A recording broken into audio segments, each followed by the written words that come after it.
Okay, so in this video, I'm going to be showing you how you can actually create animated overlays inside of the Player.me editor, or animated assets at least. In this example, it's going to be a follower alert, but of course you can also use animated assets for other parts of the overlay, such as labels or trains or whatever else it might be. So I'm just going to quickly show you how this looks inside of the test center. Just going to move this up. So I'm going to click follower alert, and then you'll see the animated asset coming at the bottom. This text, as you can see here, Gazren and Tight Snow. This is all just text elements that have been added inside of the player editor, and we've timed them up so they come in and play out as the video itself plays out. So I'll quickly show you how that's constructed. So right now we have a custom video, which you can see here, L3 alert WebM. And it's not actually looping because I don't want it to play again once it's finished. And if you actually want to create a WebM, you can actually use an extension that XSplit provide, and this is probably one of the easiest ways because other ways involve using FFmpeg and command line, and it's just not really that user friendly. So what I tend to do is I go to XSplit, I open up Stinger Creator, I select my MOV file that I've exported from After Effects, and then it outputs a file, and then I use that.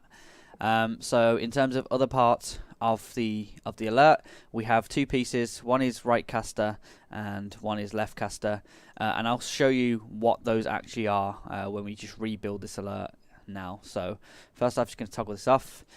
First we will add a custom video and click select. Usually you would upload your video here. There is a 25 megabyte limit on that file, so just remember that when uploading or rendering out your files.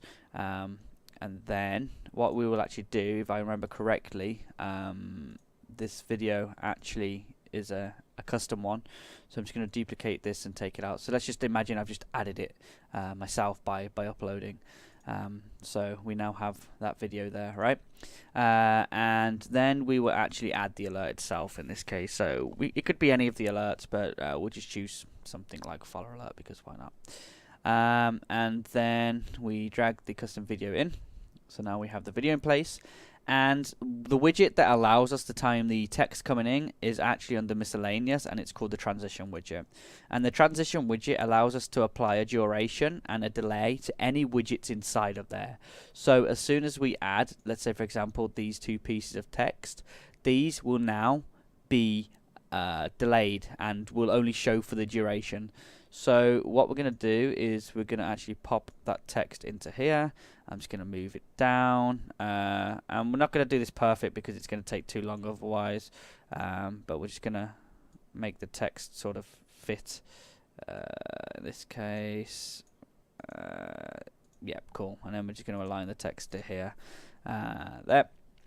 And the nice thing is with the transition widget is that you can actually set an animation in. Wow, animation in and out. They sort of comply there. So I actually timed this up before, so I know what the duration is, and I just did it by trial and error basically. So we can put in a duration of 12250. This is all in milliseconds, by the way, as you can tell by the text here. And then we can actually preview what that might look like, and I actually want slide in. No, we want slide in right.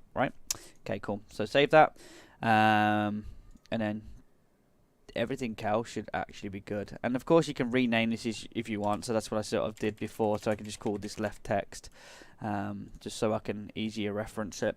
So we'll save it, we'll test. I will move the follower thing here, the bar there, and then play it in. And as you can see now, the animation comes in, text comes in, and it's a much nicer effect. Now you just saw the alert actually pop out there just randomly. Why was that? That's because the actual follower alert widget needs to have a longer duration. In this case, 15 seconds the max, and 15 seconds is also how long the video lasts.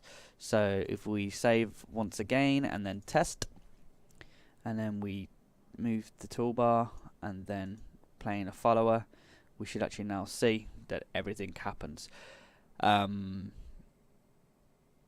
We didn't set an animation out, so we'll just see the text pop out, but you know, you sort of get the point. And then yeah, There you go. So that's the basics. So basically combining custom video widgets, and then you can also utilize the transition widget, which allows you to sort of delay in text and stuff. You can create some really nice, powerful, simple animations.